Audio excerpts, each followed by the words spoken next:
Assalamualaikum warahmatullahi wabarakatuh. Perkenalkan, di sini kami kelompok 1. Saya Yayan Afrika dan rekan Saya Ilham Adinullah. Saya Rima Azam. dan satunya lagi Eli. Di sini kami akan menjelaskan materi tentang tujuan, struktur, dan fungsi tugas kelompok. Yang kedua, suasana kelompok dan tekanan kelompok. Dan yang selanjutnya ada membina dan mengembangkan kekompakan kelompok. Dan selanjutnya itu ada tegangan, agenda, dan efektivitas kelompok. Baiklah, di sini saya akan menjelaskan materi yang pertama, yaitu tujuan kelompok. Tujuan kelompok yaitu gambaran yang diharapkan anggota yang akan dicapai oleh kelompoknya. Terus yang kedua, struktur kelompok. Di sini struktur kelompok adalah pola-pola hubungan di antaranya berbagai posisi dalam susunan kelompok. Terus yang ketiga ada fungsi.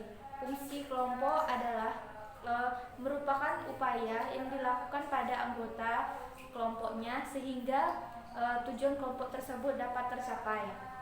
Lalu materi yang kedua akan disampaikan oleh rekan saya. Baiklah, di sini saya akan menjelaskan suasana kelompok. Suasana kelompok adalah keadaan kelompok akibat pengaruh lingkungan fisik dan non-fisik yang dapat mempengaruhi anggota dalam mencapai tujuan kelompok. Suasana kelompok yaitu salah satu parameter bagi anggota kelompok untuk merasakan senang atau tidak senang tinggal di dalam kelompok. Suasana kelompok mendorong seseorang untuk melakukan kerjasama di dalam kelompok. Secara psikologis, nilai suasana kelompok berbeda bagi setiap anggota kelompok. Oleh karena itu, suasana kelompok harus diukur berdasarkan batas-batas yang akan diamati. Faktor-faktor yang mempengaruhi suasana kelompok ada 3, yaitu 1. Hubungan antara anggota kelompok, 2. Kebebasan berpartisipasi, 3. Lingkungan fisik. Selanjutnya yaitu tekanan kelompok. Tekanan kelompok merupakan tekanan-tekanan yang menimbulkan dorongan atau motivasi yang mencapai tujuan kelompok. Tekanan kelompok yaitu segala sesuatu yang dapat menimbulkan desakan dalam kelompok yang berfungsi mengupayakan ketaatan anggota terhadap aturan kelompok dan sebagai faktor yang mempengaruhi kebutuhan kelompok, serta penyemangat bagi anggota kelompok yang diberikan kepada kelompok yang dilakukan dengan cermat, tepat dengan mampu mendinamiskan kelompok, manajemen strit dan manajemen konflik. Sekian yang saya jelaskan, selanjutnya akan dilanjutkan oleh anggota kelompok yang lainnya. Ya, selanjutnya itu ada membina dan mengembangkan dan kekompakan kelompok. Pembinaan dan mengembangkan kekompakan kelompok itu berupayakan upaya yang mengarah ke maksimalan partisipasi anggota kelompok maupun fasilitas anggota kelompok maupun fasilitas yang menunjang kegiatan pada kelompok tersebut. Kemudian ada pembinaan dan pengembangan kelompok dilakukan dengan cara mengembangkan partisipasi antar anggota kelompok. Selanjutnya ada itu kekompakan kelompok. Itu merupakan rasa ketertarikan anggota antar kelompok terhadap kelompoknya. Anggota kelompok yang tingkat kekompakan tinggi lebih terangsang untuk aktif mencapai suatu tujuan kelompok yang telah disepakati. Baiklah, selanjutnya itu ada tekanan, tegangan, agenda, dan aktivitas kelompok. Tekanan pada kelompok dapat menimbulkan ketegangan. Dengan adanya ketegangan akan timbul dorongan untuk mempertahankan tujuan kelompok.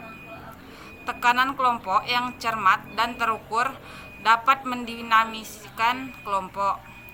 Menurut Slamet Suyatna 1982, tegangan pada kelompok adalah segala sesuatu yang menimbulkan tegangan pada kelompok untuk menumbuhkan dorongan berbuat sesuatu demi tercapainya tujuan kelompok. Kemudian itu ada agenda terselubung.